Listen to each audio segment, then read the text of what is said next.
नमस्कार दोस्तों, फिनसर्च पर आपका स्वागत है।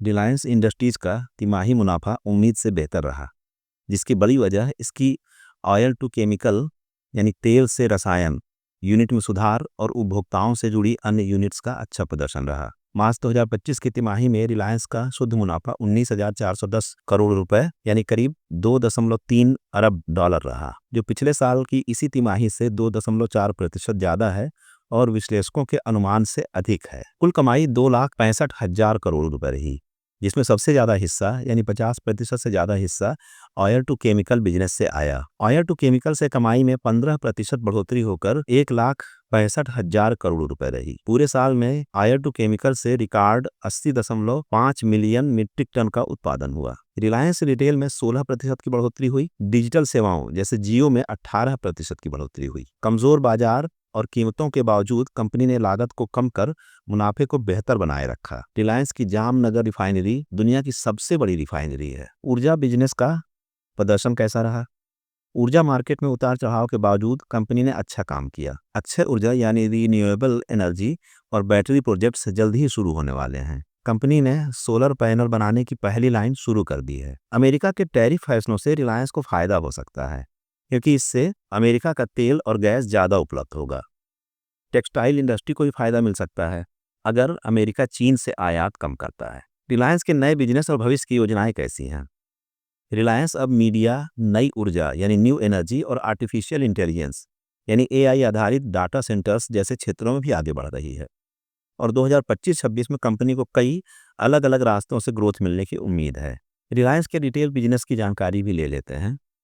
रिलायंस रिटेल का मुनाफा 29.1% बढ़ा और 3,545 करोड़ रुपए रहा। बेहतर प्रोडक्ट मिक्स और नए स्टोर फॉर्मेट्स की वजह से यह ग्रोथ देखने को मिली। क्विक कॉमर्स से ऑर्डर में 2.4 गुना की बढ़त हुई। कंज्यूमर ब्रांड डिवीजन ने दूसरे ही साल में 11,450 करोड़ रुपए की बिक्री की। ग्राहक संख्या 14.8% बढ़कर 34.9 करोड़ हो गई और कुल लेन देन 1.39 अरब रहे। पूरे साल में 2659 नए स्टोर खोले गए और अब कुल 19,340 स्टोर हैं। यह संकेत है कि भारत में मंदी धीरे धीरे खत्म हो रही है। जियो का प्रदर्शन कैसा रहा? मुनाफा 24% बढ़कर 6,640 करोड़ रुपए हो गया। सब्सक्राइबर बेस बढ़कर 48.82 करोड़ हो गया। प्रति यूजर कमाई यानी ARPU 206 रुपए करीब रही। जियो ने स्पेस एक्स के साथ मिलकर भारत में स्टारलिंक सैटेलाइट इंटरनेट देने का समझौता किया। यह समझौता एयरटेल के स्पेस एक्स के साथ हुए करार के एक दिन बाद हुआ। इसका मतलब जियो और एयरटेल अब ये दोनों कंपनियां इलोन मस्क की स्टारलिंक के साथ सहयोगी बन गई हैं। जियो ने कुंभ मेले जैसे बड़े आयोजन में भी अपनी नेटवर्क क्षमता को बेहतरीन ढंग से पेश किया। जियो अब AI तकनीक पर आधारित नई डिजिटल सेवाओं पर भी काम कर रहा है। ऋण और नकदी की स्थिति कैसी है? कंपनी का कुल नेट डेप्ट 1,17,000 करोड़ रुपए है। कैश और कैश इक्विवेलेंट 2,30,000 करोड़ रुपए हैं।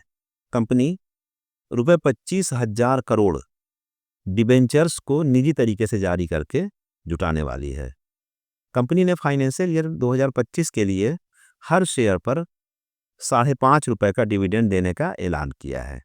कुल मिलाकर निष्कर्ष यह है कि रिलायंस इंडस्ट्रीज ने मार्च तिमाही में उम्मीद से बेहतर प्रदर्शन किया है। तेल से लेकर रिटेल और डिजिटल सेवाओं तक सभी यूनिट्स में अच्छी ग्रोथ देखने को मिली है। कंपनी अब रिन्यूएबल एनर्जी, सोलर, बैटरी और आर्टिफिशियल इंटेलिजेंस जैसे नए क्षेत्रों में तेजी से कदम बढ़ा रही है। साथ ही अमेरिका के टैरिफ और स्टारलिंक जैसी साझेदारियों से रिलायंस को आने वाले समय में और भी ज़्यादा मौके मिल सकते हैं। तो दोस्तों, आपको यह खबर कैसी लगी? कमेंट सेक्शन में अपने विचार जरूर बताइएगा और अगर आपको यह वीडियो पसंद आया हो तो इसे लाइक और शेयर करना न भूलें। इससे हमारे चैनल को आगे आने में बहुत मदद मिलेगी। कृपया चैनल को सब्सक्राइब करें और बेल आइकन भी जरूर दबाएं ताकि आपको हर अपडेट सबसे पहले मिले। नमस्कार, जय हिंद। दोस्तों, यह निवेश की राय नहीं है। हम केवल आपकी जानकारी और स्टडी पर्पज के लिए खबरें देते हैं।